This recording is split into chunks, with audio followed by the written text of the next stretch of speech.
This boat here is a race boat built in probably the late 40s.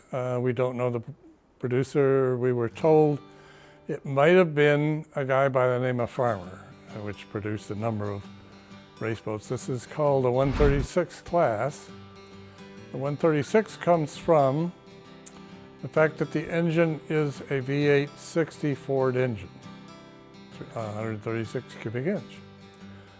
They were kind of the start size for a number of hydroplanes. This hydroplane being something that rides on sponsons each side of the main hull and the prop. If it gets to go fast enough, it does anyway.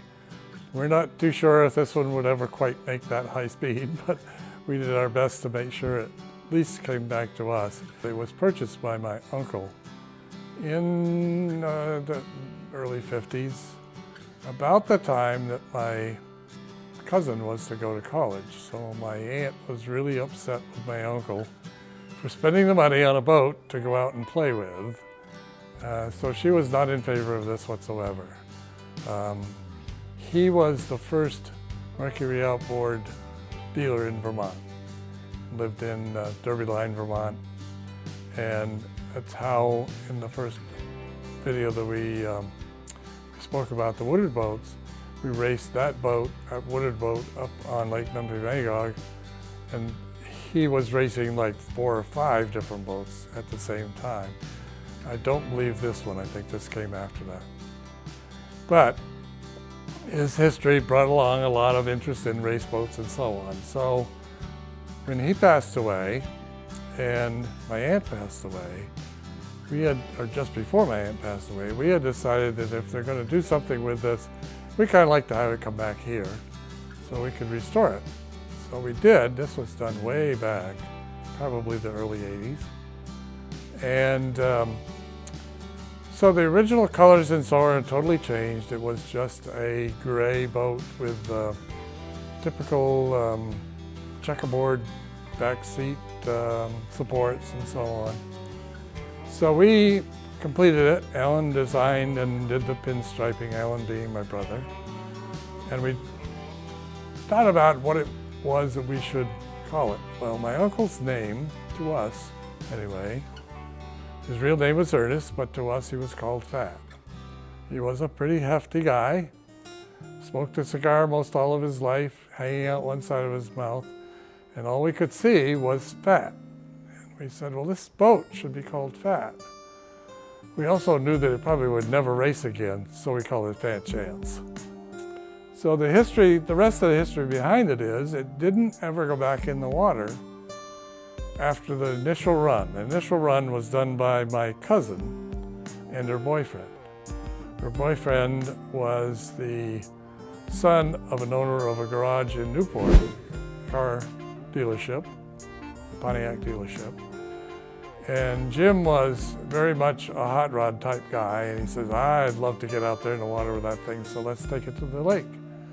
So they took it over to Lake Magog, launched the boat, fired right up, and he headed out into the main part of the lake. They launched it in a very shallow bay, so there was no way he could go fast until he got into a little bit deeper water. So as he idled out, he had no idea what the actual water intake represents on a hydroplane. It's designed, as soon as it started, it has to go fast.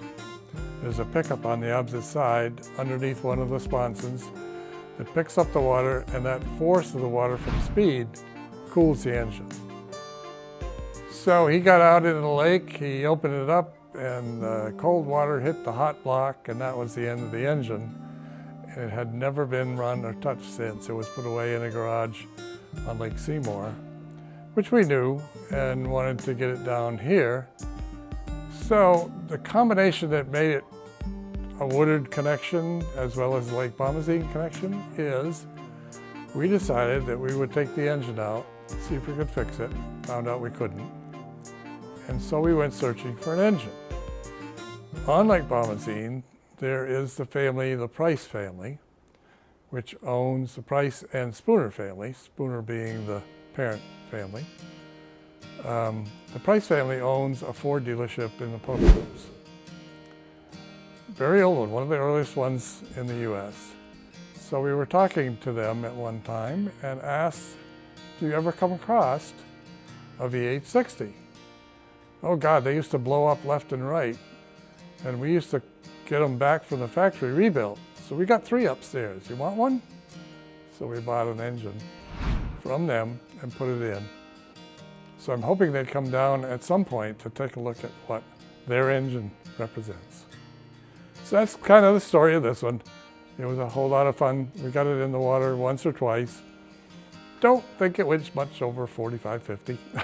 Don't think it was competitive whatsoever, but we had fun doing it. Had fun restoring it. Original trailer, wooden trailer. When we took it from the barn to bring back to southern Vermont, we never checked the tires on the trailer. And we looked in the rearview mirror after about 1.5 miles and realized that the tires were there okay, but the lug nuts were not tight. The things were wobbling all over. So we had to stop in Derby and get some help, get it all assembled back in order so we could go the 100 and some miles back home. And that's the story of Fat Chance. It was a fun thing.